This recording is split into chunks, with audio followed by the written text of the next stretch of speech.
Dealers leave a lot of money on the table with these processes. So I hope your listeners really take this to heart. A couple things that always suggest right up front. Number one, if you don't have a service drive process, meaning you aren't actively giving offers to customers who come through your service drive, you're absolutely leaving money on the table.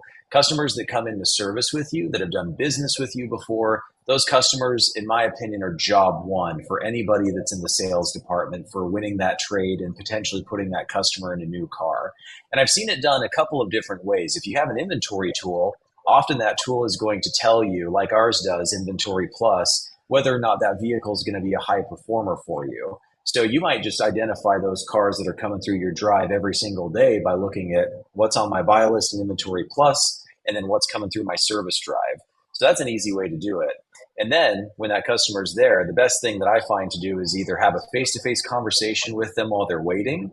You can incentivize the service advisor through the right pay plan to even start that conversation and kick it to sales. Or you can just put a piece of paper right on the passenger seat of their car. You don't even say a word to them. If you want a low touch way of doing it in a non-confrontational way, you just put a piece of paper with a novelty check on there like you can generate through our system, and it says, I will give you